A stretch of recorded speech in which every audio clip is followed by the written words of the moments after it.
तो लगातार विदेशी मेहमानों का राजधानी दिल्ली पहुंचने का सिलसिला जारी है। हमारे संवाददाता नीरज सिंह इस वक्त हमारे साथ जुड़ रहे हैं और जानकारी के साथ। नीरज, लगातार हम तस्वीर देख रहे हैं कि किस तरह से तमाम विदेशी मेहमान जो इस वक्त राजधानी दिल्ली पहुंच रहे हैं, भारतीय संस्कृति से ओतप्रोत तस्वीरों के साथ उनका स्वागत किया जा रहा है।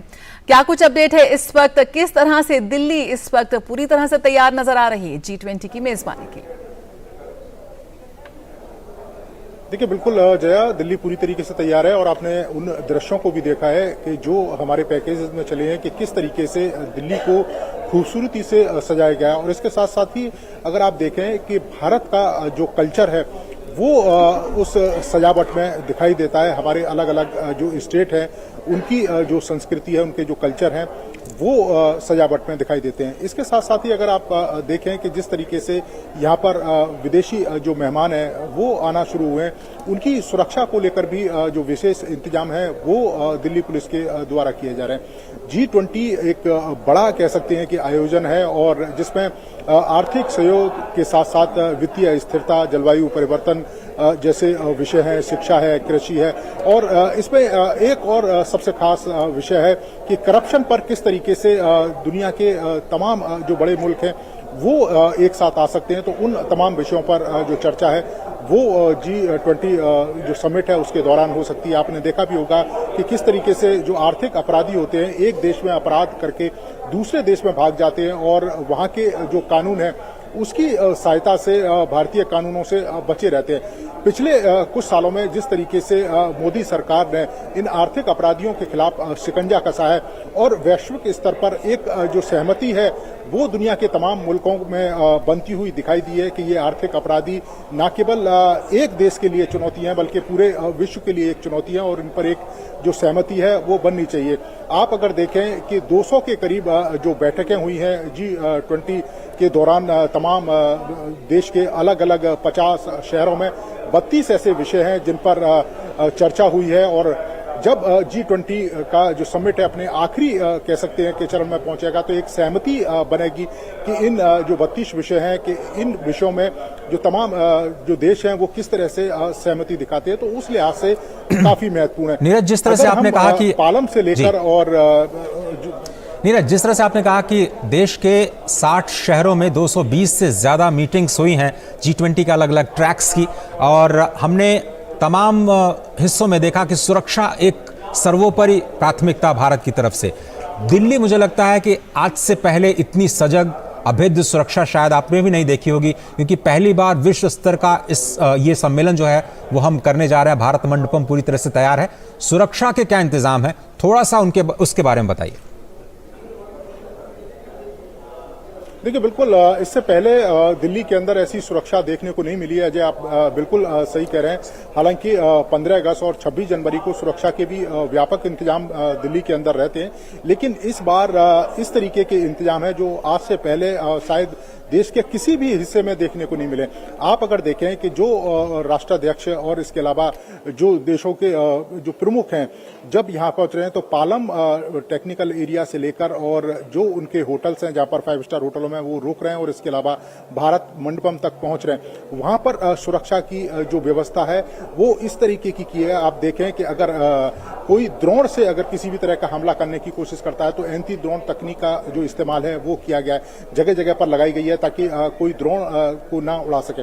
इसके अलावा अगर देखें कि जो तमाम जो इलाके हैं वो सीसीटीवी से लैस है और उन सीसीटीवी में एक तकनीक यूज की जा रही है, वो है फेस स्कैनिंग तकनीक।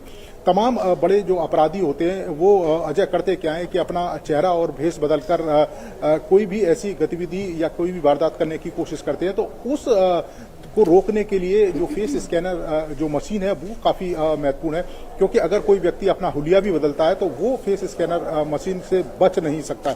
इसके अलावा देखें कि दिल्ली के 10,000 के करीब जो जवान हैं वो दिन रात सुरक्षा व्यवस्था में लगे हैं, चाहे जो रास्ते हैं जिनसे विदेशी मेहमान गुजरेंगे, जहां होटल हैं वहां पर एक एक डीसीपी की जो जिम्मेदारी है वो अजय लगाई गई है, वो सुरक्षा व्यवस्था वो डीसीपी देखेगा। इसके अलावा भारत मंडपम और उसके आसपास कई लेयर की जो सुरक्षा व्यवस्था है वो मौजूद है। इसके साथ साथ ही अगर कोई बायोकेमिकल हमला करने की कोशिश, नीरज आप हमारे साथ बने रहे। इस वक्त हमारे साथ हमारे संवाददाता शैलेंद्र मिश्र जुड़ रहे हैं जो कि भारत मंडपम से जुड़ रहे हैं, वही जगह जहां पर जो विश्व के नेता हैं वो इकट्ठा होने वाले हैं। शैलेंद्र नमस्कार, मेरी आवाज़ मिल रही है आपको स्टूडियो से? बिल्कुल अजय, नमस्कार। आप हमारे ठीक पीछे देख रहे होंगे भारत मंडपम, जहां पर ये मुख्य शिखर सम्मेलन होना है। बताएं तो एक जो तैयारियां हैं थोड़ा सा उसके बारे में बताइए। मंडपम के अलावा और कितने मंडप हैं जहां पर जो सज चुके हैं पूरी दुनिया को, भारत के अलग अलग क्षेत्रों में जो हमारी प्राथमिकताएं हैं और जो हमारी सफलताएं हैं उनको प्रदर्शित करने के लिए? बिल्कुल अजय, जैसा कि आप ठीक हमारे पीछे देख रहे हैं, जहां पर G20 शिखर सम्मेलन होना है, भारत मंडपम ये हाल नंबर 14 है, प्रदर्शनी मंडपम। इस वक्त आप ठीक पीछे ये जो जगह है, दरअसल ये आवंटित की गई है देश और दुनिया के तमाम पत्रकारों के लिए कि वो लाइव स्टैंड अप, लाइव प्रसारण कर सकते हैं, उन्हें जो जानकारी देनी है G20 सम्मेलन के बारे में। और इस वक्त आप देखें कि सभी मीडिया, जो प्रमुख मीडिया चैनल, उन्होंने अपने अपने जो ट्राइपॉड है यहाँ पर लगा दिए हैं। तो पूरी तरह से अत्याधुनिक व्यवस्था की गई है। अंतर्राष्ट्रीय मीडिया सेंटर जो बनाया गया उसके पहले तल पर यह है, जहां पर हम देखें कि वहां जब आप प्रवेश करते हैं तो डिजिटल एक्सपीरियंस जोन बनाया गया है, यानी भारत में जो डिजिटल इंफ्रास्ट्रक्चर है उसका अनुभव करने के लिए वहां पर प्रदर्शनी लगाई गई है। अलग अलग जो उपलब्धियां हैं वो दर्शाया गया कि कैसे पब्लिक डिजिटल इंफ्रास्ट्रक्चर भारत में बना है और दुनिया उसकी तरफ देख रही है। हम जानते हैं कि चाहे UPI पेमेंट सिस्टम हो या फिर भाषिनी जैसा ऐप हो, जिसमें दुनिया की किसी भी भाषा में, किसी भी लैंग्वेज में कोई बात करता है, आप अपनी भाषा में सुन सकते हैं, हिंदी में सुन सकते हैं, अंग्रेजी में सुन सकते हैं, या फिर हिंदी अंग्रेजी में कोई बोल रहा है तो किसी भी भाषा में कोई सुनना चाहता है उसमें सुन सकता है। तो इस तरह की तमाम जो उपलब्धियां हैं, तमाम जो डिजिटल इंफ्रास्ट्रक्चर बना है उसकी प्रदर्शनी लगाई गई। RBI की तरफ से भी एक प्रदर्शनी है जिसमें हम ई-रूपी, जो डिजिटल रूपी एक तरह से उस बारे में दुनिया भर के जो लोग आएंगे वो जान सकेंगे। और अजय, हम जानते हैं कि जो भारत पेमेंट सिस्टम है जिसमें हम देख रहे हैं कि जो भारत से बाहर रहने वाले जो NRI हैं, अगर वो कोई बिल पे करना चाहते हैं, यहाँ पर कोई अपने परिवार के लिए कोई बिल पे करना चाहते हैं तो पहले उन्हें दिक्कत का सामना करना पड़ता था। अब उस तरह की जो एक पहल हुई है कि वो दुनिया के किसी भी देश में बैठकर यहाँ पर बिल पेमेंट कर सकते हैं। बिजली का बिल हो, अन्य तमाम तरह के जो बिल हो, वो यहाँ पर दर्शाया गया है कैसे इस इंफ्रास्ट्रक्चर की ओर भारत बढ़ा है। बिल्कुल, तो एक डिजिटल क्रांति जो भारत की है उसको यहाँ पर प्रदर्शित की गई है भारत मंडपम पे। बिल्कुल शैलेंद्र, बहुत कुछ और भी सवाल है हमारे आपके लिए, आप हमारे साथ बने रहिए। नीरज, आप भी बने रहिए, लेकिन यहाँ पर रुकेंगे एक छोटे से